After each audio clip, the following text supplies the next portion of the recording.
ሰላም ጤና ይስጥልን ውድ ሪፖርተር ተከታታዮች የሰዓቱን ዜናዎች ቀጥዬ አሰማችኋለሁ። የሀገሪቱ የጸጥታና ደህንነት ተቋማት ከፍተኛ አመራሮች ከቅድመ ምርጫ እስከ ድህረ ምርጫ ምንም አይነት ስጋት እንዳይፈጠር የጸጥታና የደህንነት ግብረ ኃይል እቅድ በማዘጋጀት እየሰሩ መሆኑን ገለጹ። የጸጥታና ደህንነት ከፍተኛ አመራሮች ሀገራዊ፣ ቀጠናዊና ዓለም አቀፋዊ የጸጥታና ደህንነት ምህዳሩን የገመገሙበት ብሔራዊ የደህንነት ኮንፈረንስ ሰሞኑን ያካሄዱ ሲሆን በኮንፈረንሱም ተለዋዋጭ ቀጠናዊና ዓለም አቀፋዊ ሁኔታዎችን ታሳቢ ያደረገ ሀገራዊ የጸጥታ ምህዳር መገንባቱ ገልጸዋል። የጸጥታና ደህንነት አመራሮቹ አክለውም በሀገሪቱ አስተማማኝ ሰላምና ደህንነትን ለማረጋገጥ በቅንጅት የተከናወኑ ተግባራት ምርጫውን በተሳካ ሁኔታ ለማካሄድ የሚያስችል አቅምና እድል መፍጠራቸውን አስረድተዋል። ከስድስተኛው ጠቅላላ ምርጫ ተሞክሮ በመነሳት ባለፉት 8 ወራት የጸጥታ መዋቅሩ የጋራ እቅድ አዘጋጅቶ ከፌዴራል እስከ ክልል ድረስ በርካታ ተግባራትን ማከናወኑን ጠቅሰዋል። በዚህም ምርጫውን በተሳካ መንገድ ለማካሄድ ምቹ የጸጥታና ደህንነት ምህዳር መፈጠሩን ተናግረዋል። የኢትዮጵያ ምርጫ ቦርድ ምርጫ በሚካሄድባቸው አካባቢዎች የጸጥታ ስጋት ሁኔታን ይፋ ማድረጉና በዚህም ምርጫውን ሙሉ ለሙሉ ለማካሄድ አስቻይ ሁኔታ የሌለባቸው የምርጫ ጣቢያዎች በቀይ ቀለም የተመደቡ ናቸው። በአማራ ክልል ከሚገኙ 12235 ምርጫ ጣቢያዎች ውስጥ 3979 በሚሆኑት የምርጫ ጣቢያዎች ምርጫውን ሙሉ ለሙሉ ለማካሄድ አስቻይ ሁኔታ የለም ተብለው በቀይ ቀለም ተመድበዋል። ከዚህም በተጨማሪ 2166 የምርጫ ጣቢያዎች የተወሰነ የጸጥታ ስጋት ያለባቸው ነገር ግን የኃይል እጀባ በማድረግ ምርጫውን ማካሄድ ይቻላል ተብለው በቢጫ ቀለም ተመድበዋል። የኦሮሚያ ክልል ደግሞ ባለፉት 7 ዓመታት በብዙ አካባቢዎቹ በግጭት ሲናጥ ያሳለፈ ክልል ቢሆንም በክልሉ ምርጫን ለማካሄድ አያስችልም ተብሎ በቀይ ቀለም የተመደበ የምርጫ ጣቢያ የለም። አቶ ጌታቸው ረዳ የትግራይ ምክክር በክልሉ ለምን አልተካሄደም የሚል ጥያቄ ማንሳታቸው በጣም እንዳስገረማቸው የብሔራዊ ምክክር ኮሚሽን ኮሚሽነር መላኩ ወልደ ማርያም ተናገሩ። የብሔራዊ ምክክር ኮሚሽን በአዲስ አበባ ያካሄደው የመጀመሪያው ዙር የትግራይ ክልል የአጀንዳ ማሰባሰብ መርሃ ግብር ዛሬ መጋቢት 25 ቀን 2018 ዓ.ም መጠናቀቁን ተከትሎ ለጋዜጠኞች መግለጫ ሰጥቷል።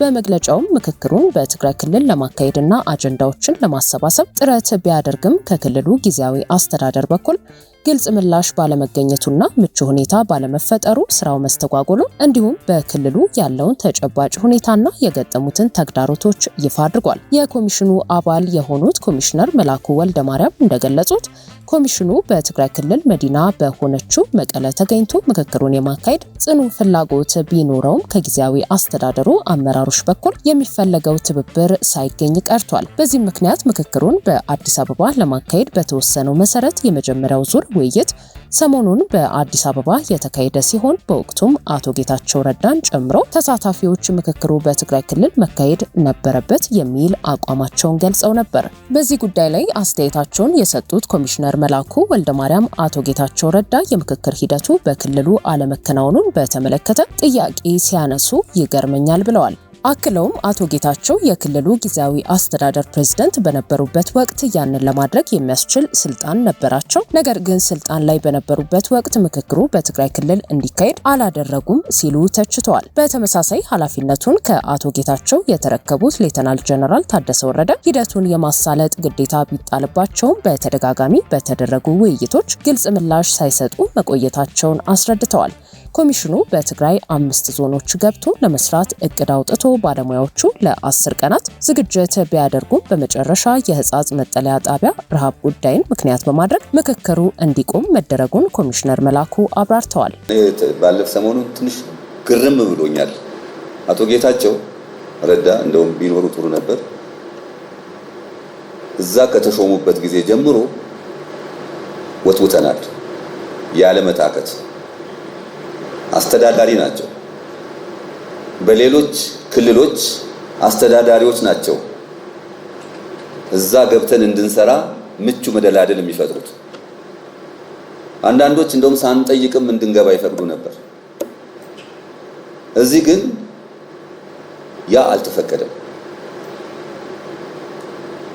in so many words በግልጽ አለ አይደለ ለጻፍነው እንኳን ደብዳቤ ግልጽ የሆነ የደብዳቤ ምላሽ አላገኘንም።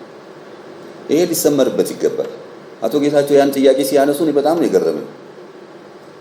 while he was in power ያንን ማድረግ የሚያስችል ስልጣን ባላቸው ጊዜ አላደረጉትም። ከዛ በኋላም የተረከቡት ክቡሩ ሌተና ጀነራል ታደሰ ወረደ ኃላፊነት ሲወስዱ ሊያከናውኗቸው ግዴታ ከገቡባቸው ጉዳዮች አንዱ የምክክርን ሂደት ማሳለጥ ነው። በክልሉ አንቀጽ 7 ላይ ማለት ነው። በዛ ሁሉ ምልልስ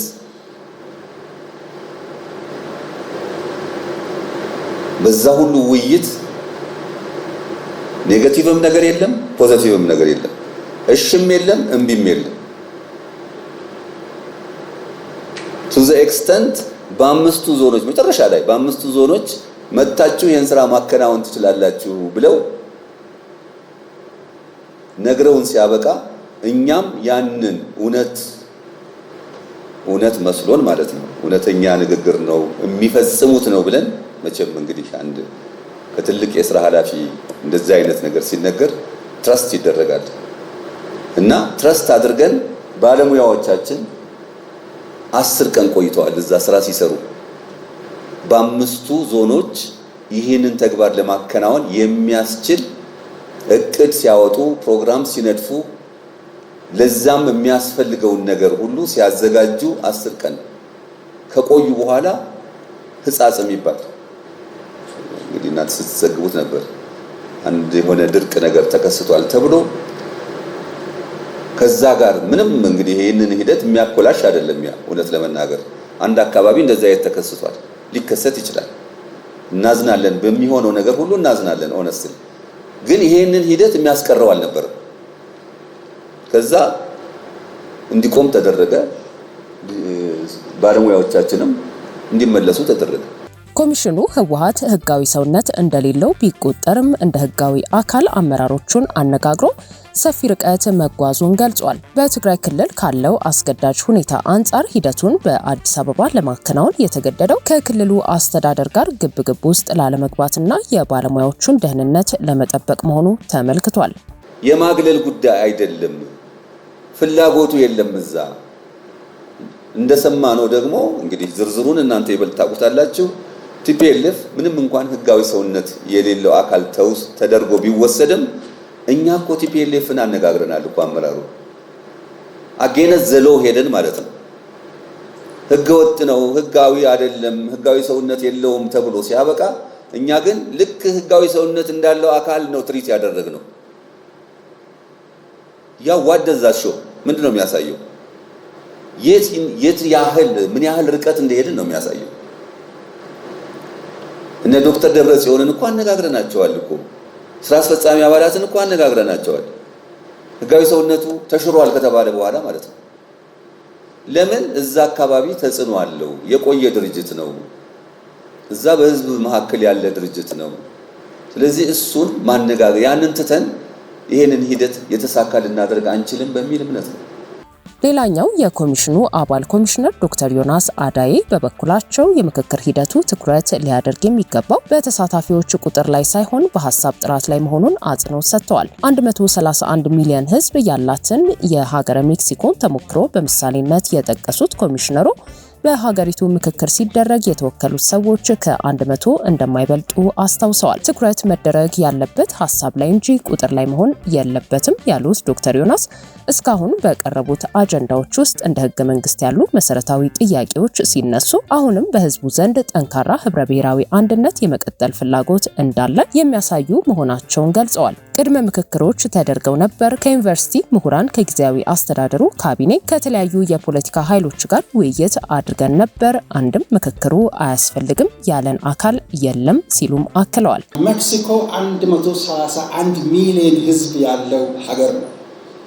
በሜክሲኮ ሀገራዊ ምክክር አጠቃላይ ጉባኤ ላይ የነበሩት 100 ናቸው። ስለዚህ ትልቁ ትኩረት መደረግ ያለበት የሐሳብ ልዕልና፣ የሐሳብ ጥራት፣ የሚመነጩ ሐሳቦች እንጂ ቁጥሩ ብቻ መሆን የለበትም የተግባባን ከሆነ። ሁለተኛ ይህ በተለይ ከትግራይ ክልል ከመጡ ወንድሞቻችን፣ እህቶቻችን፣ ወገኖቻችን ጋር ያደረግነው ምክክር በኢትዮጵያ ውስጥ ስላሉ ትርክቶች በተለይ መሀል ሀገር ያለው ህዝብ ስለ ትግራይ አካባቢ ያለውን ብዥታ ያጠራ ይመስለኛል፣ ግልጽ ያደረገ ይመስለኛል። ትላንትና እዚህ ሲቀርብ የነበረው ስለ ሕገ መንግስቱ ሲቀርብ የነበረው እያንዳንዱን የቀረበውን አጀንዳ ኮንተንት ወይም ይዘቱን ስንመለከት እውነት የኢትዮጵያ አንድነት አሁንም የኢትዮጵያ ታሪክ የኢትዮጵያ የጋራ ህብረ ብሔራዊ አንድነታችን ውስጣችን የተጠናከረ መሆኑን እንዲያውም የበለጠ ከዚህ የተነሳ እንደሚጠናከርም ጭምር ተስፋ የሚጭር ነበር። በአዲስ አበባ በተካሄደው በዚህ ሂደት ከክልሉ የመጡ ከ300 በላይ ተሳታፊዎችን ጨምሮ በአጠቃላይ ከ700 በላይ ሰዎች መገኘታቸው የተገለጸ ሲሆን በሂደቱ ማጠቃለያ ተሳታፊዎቹ 11 ዋና ዋና አጀንዳዎችንና 51 ዝርዝር አጀንዳዎችን ለኮሚሽኑ አስረክበዋል ተብሏል። የትግራይ ጊዜያዊ አስተዳደር ከ2 ቀናት በፊት ባወጣው መግለጫ የትግራይ ምክክር በሚል በአዲስ አበባ የተጀመረው መድረክ የሴራ ማሟያ ነው በማለት የክልሉ ህዝብ ለመምከርና ለመነጋገር የሚያበቃውን ክልላዊ ቁመና ተቀምጧል ሲልም መተቸቱ ይታወሳል። ውድ ሪፖርተር ተከታታዮች የሰዓቱ ዜናዎቻችን እነዚህ ነበሩ። ስላደመጣችሁን ከልብ እናመሰግናለን። ሞን ሪል ስቴት በአየር ጤና አደባባይ በካሬ ከ54530 ብር እስከ 77900 እስከ 10 ዓመት የሚከፍሉትን 50% ያለምንም ወለድ የባንክ ብድር የተመቻቸለት ዛሬውኑ እስከ 4 ሚሊዮን ብር የሚያተርፉበት ባለ 1 መኝታ ሙሉ ክፍያ 5,620,000 ብር፣ ባለ 2 መኝታ ሙሉ ክፍያ 6,846,000 ብር፣ ባለ 3 መኝታ ሙሉ ክፍያ 8,121,000 ብር። ለበለጠ መረጃ በ0969248080 ይደውሉ።